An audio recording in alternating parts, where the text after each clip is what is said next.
5.17 million. Over 5 million Americans were not able to cast their votes during this year's general election due to laws restricting convicted felons of their right. I took political science a few years ago, and this topic was heavily discussed then because it was an election year too. Fast forward to this year, as I finally have citizenship to this country, allowing me to register to vote, I did more research on my voting rights as a citizen and came across this topic once more. Felony disenfranchisement suppresses a fundamental right of an American citizen, and that's why disenfranchisement laws should be made the same throughout all states. These laws must be inspected thoroughly and heavily scrutinized to hold the justice system accountable for its questionable convictions, especially of those people of color. Let's start off by reviewing statistics on the disenfranchised population of this country and discuss the states with the most disenfranchisement along with their current laws set in place. Can you imagine how 5.17 million votes could have changed the outcome of this year's election? Yeah, crazy, I know. Written for the scholarly comments at UNLV Law in 2012 by Anna Kamet,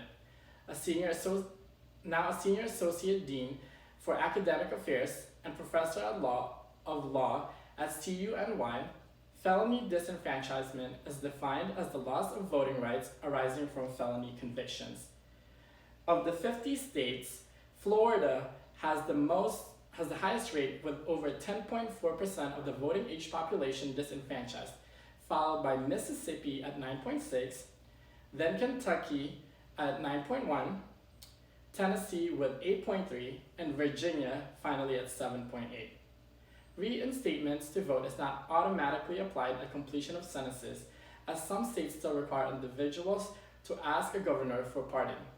According to research conducted this year for the Sentencing Project by Christopher Eugen, a Regents professor and a McKnight professor of sociology and law at the University of Minnesota, another reason for the high percentage of disenfranchised populations are attributed mostly by the lack of full payment and of restitution and fees to the court systems. Due to this, those who are not able to pay their full dues are denied their reinstatement.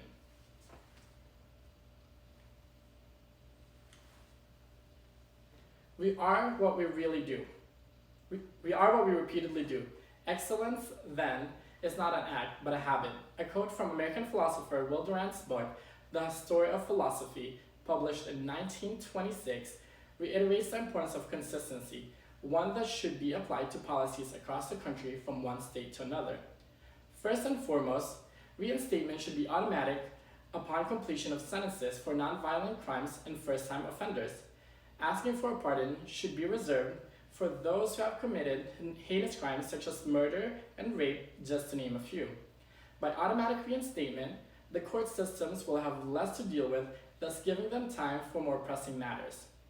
Secondly, a payment plan should be initiated for those individuals wanting their rights to vote reinstated instead of requiring full payment of restitution and fees right from the start.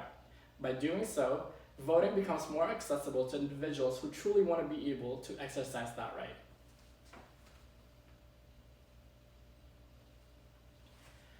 America's war on drugs has greatly impacted our voting population, with almost 45% of the country's federal prison population locked up for drug-related charges. According to an interview by journalist Dan Baum in 1994, John Ehrlichman, who was then President Nixon's chief domestic advisor, was quoted saying the Nixon campaign in 1968 and the Nixon White House after that had two enemies, the anti-war left and black people. By getting the public to associate hippies with marijuana and blacks with heroin, and then criminalizing both heavily, we could disrupt those communities. A very shocking figure is that in the states of Tennessee and Wyoming, the disenfranchisement rates of the voting age population of African Americans now exceeds 20%. That is crazy high.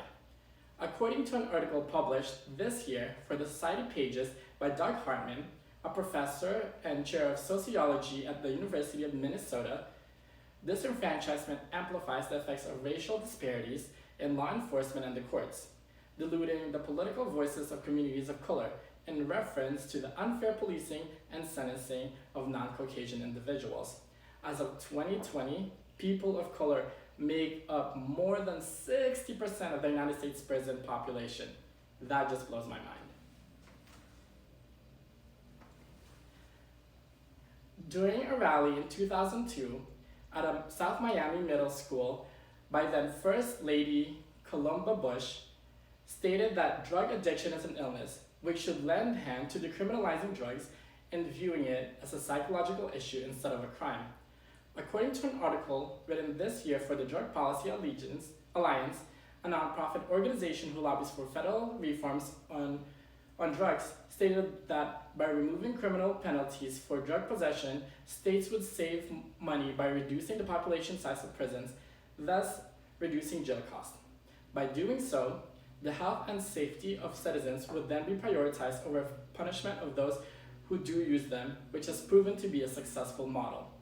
According to the same report, Portugal decriminalized drug possession in 2001, which resulted in an increase of more than 60% for drug treatments, and the number of people sent to criminal courts for drug offenses declined annually by 60% as well.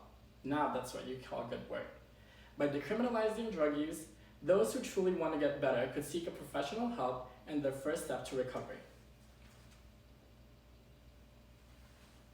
Considering how close this last election was, the government should look into reinstating those disenfranchised voters.